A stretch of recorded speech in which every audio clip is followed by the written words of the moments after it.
married to Kathy. We've been married for almost 8 years now. We have 3 young boys. John will be 7 in June. Kellan is 4, he'll be 5 in August, and Hayden just turned 2 a few weeks ago. John is loving school. He loves all of his friends. He's a super social butterfly. He likes to make people happy. He's all about his iPad. He loves playing outside.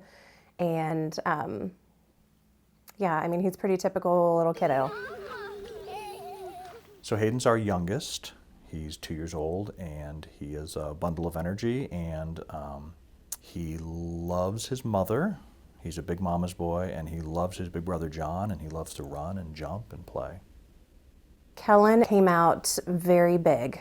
He was our biggest baby by far. Kellan was a really good baby, and he met all his milestones. He was saying words until 13 months, 14 months, where he seemed to start regressing. And, you know, there was little things we picked up on. You know, the big thing is at 2, he didn't talk. But it wasn't even just the nonverbal, because that sometimes happens. Kids have delays with speech, but he wasn't communicating in any way. So at that point we said, something's going on here. He was doing some other things that are sort of classic autism signs. There's something called hand flapping. There's something they called stimming. He'll take a toy and he'll rub it on his face. Lost all of his words and didn't say anything for a really long time. Just lots of noises and like crying and whining if he's frustrated. The county had sent somebody when he wasn't talking to help us, a speech therapist. And that's the person that first said, you know, you might want to have him tested. So, you know, you hear that news and it's pretty devastating. It's kind of like we knew in the back of our heads already. We found out when he was 2.5 that he has autism, and we have had him in therapy and working a lot with that because he's nonverbal, so we've been trying to get him to communicate the best way that he can.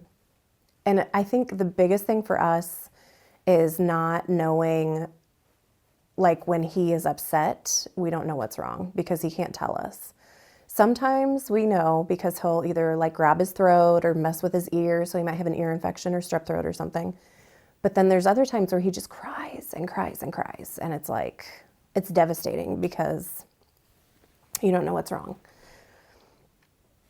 And I think as a parent, you just want to like help them.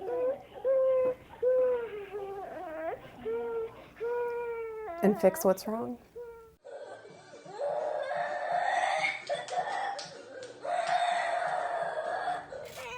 It's hard.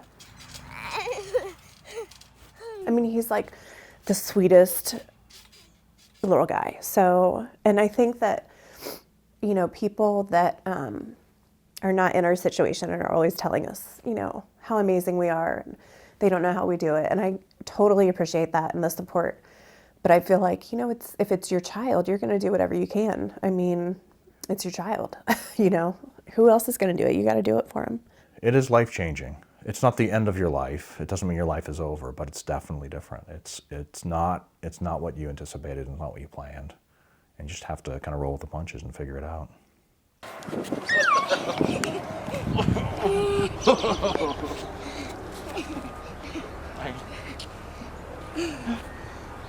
Ready? Whoa. Ready? You gonna run?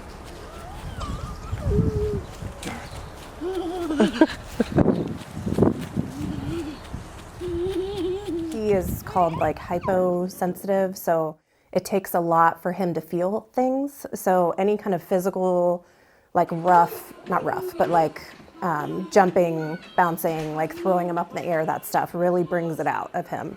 Daddy, it's really cool that we got Kellan to hold up the one. We have a little trampoline. He loves to jump on it. He loves to be like, he loves pressure. So big, tight bear hugs. And a lot of times, like especially if he's just really amped up or upset, I will put pressure on his face because for some reason around his face, he is all about the pressure. He likes it. And he will even put my hands on his face sometimes to show me like, Mom, give me pressure here. I need it.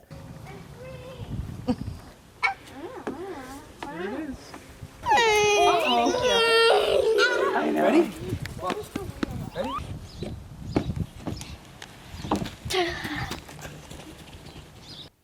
know, with John, we know eventually he'll be able to take care of himself and have a job, and I feel like we're okay. Like, we know he'll be okay. But with Kellan, he is not able to communicate yet. He has autism, which is a huge spectrum, and nobody can never tell us, you know, if he's going, you just don't, you can't see the future.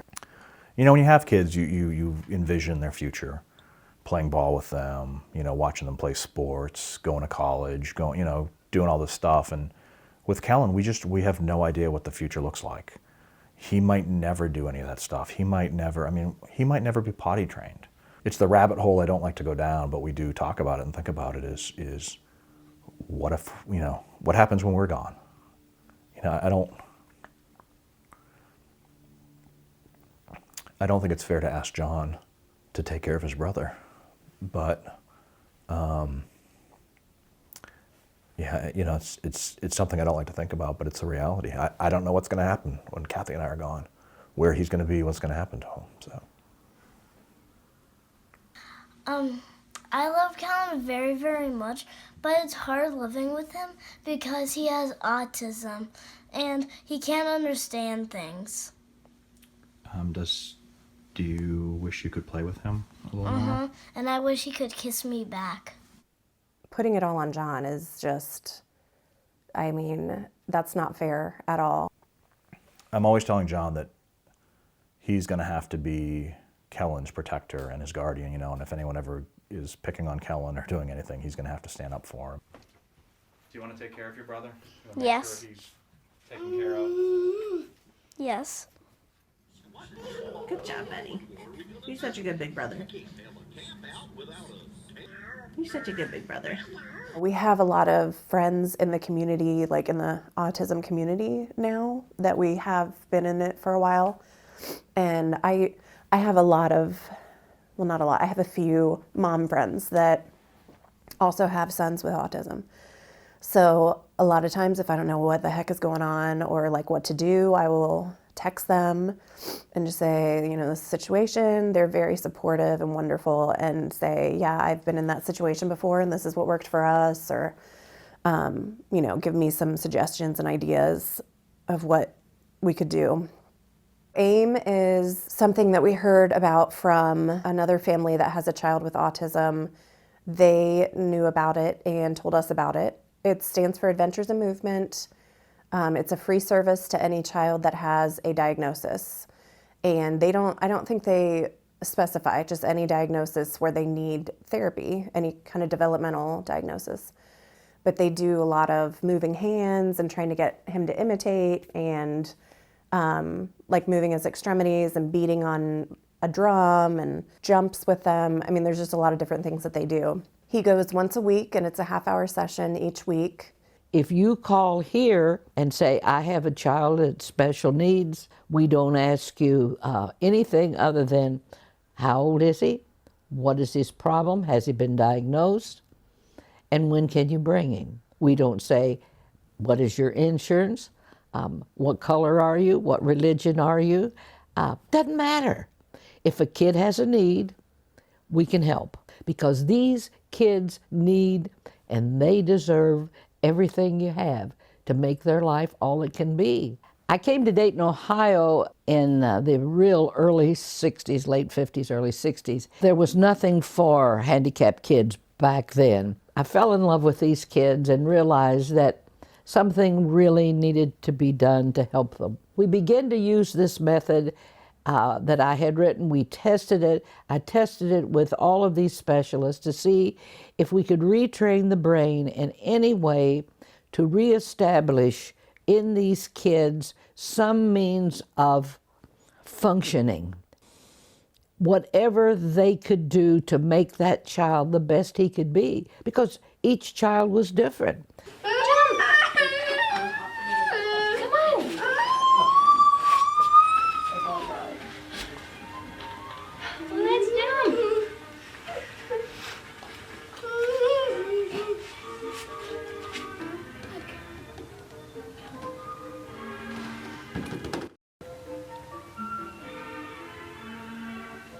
Now we're dealing with autistic kids. All of a sudden we have this fluctuation of autistic kids.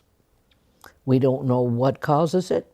We don't know exactly what can help them, but we do know that AIM helps them. Kids that have autism, they don't give a lot of eye contact. They don't want to interact with other kids. They have a lot of sensory needs, but you typically see all different kinds of autism. There isn't just one typical autism kid.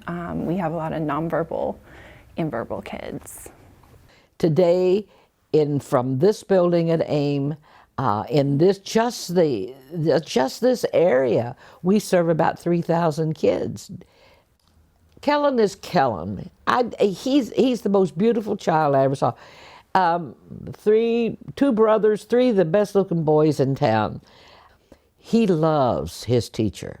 He loves Margaret, but not nearly as much as Margaret loves him. He brightens my day, so I look forward to Fridays. He's my second kid on Friday, so he's an awesome kid. His smile just like brightens your heart. I think you're going to see this kid develop, and I think you're going to see him become a child who knows how to take instructions. I think you're going to see a child who learns how to obey, and I think you're going to see a child who can actually learn some kind of a vocation in life. That's our goal for him. Kellan's grown a lot. So he started in summer of 2017. I would say no eye contact with me a lot. And now he gives me, like one time we had a session and it was at least 2 to 3 minutes of eye contact straight and not like looking away at all. He moves his head up and down with me with the mirror. He looks like side to side and does a maybe so with his head. Puts his arms up and down. He goes side to side a lot. He does front and back. And then pushing and pulling his feet, something we work on every week, and he does it. So that's pretty cool to see. I would not dare to say what all he could be. I wouldn't even attempt to that. But if I was going to write in his folder, I would say great progress ahead for this kid, because he has parents who care.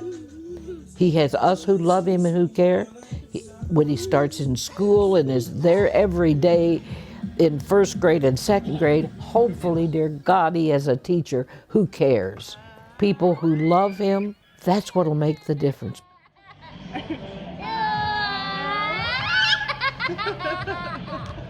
The scariest thing for us is the future. You know, right now you deal with it. I mean, he's 4 years old, so, you know, he's a lovable little boy most of the time. You know, he's mostly happy.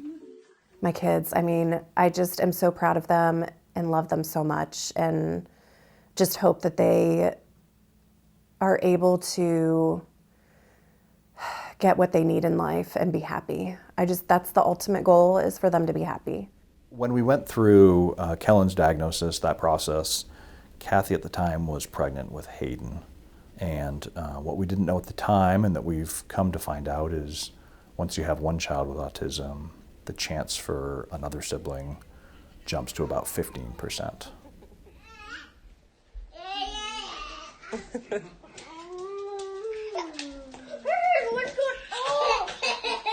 You gotta move it away from the wall. He is all about mommy, and I love that. He loves the snuggles too, and he's just his own little person already at 2 years old. Yeah, I'm interested to see how he's going to turn out, what's coming for him. But he's just a stinker and so smart already. He's nonverbal. He doesn't talk. He makes sounds, but again, he is not talking, which is concerning. He right now is in speech therapy with the same woman who told us to get Kellan diagnosed. And she just recently, within the last month, suggested that we get Hayden tested as well.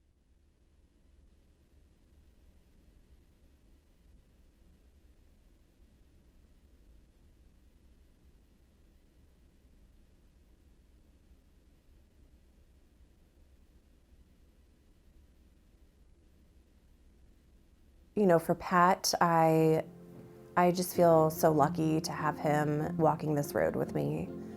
I just can't imagine doing it with anyone else. He's been just amazing. He has stepped up, and it's definitely like a partnership with us. He's definitely in it 50-50 with me. I mean, he takes on so much of it. So for him, I just love him, and I'm thankful for him.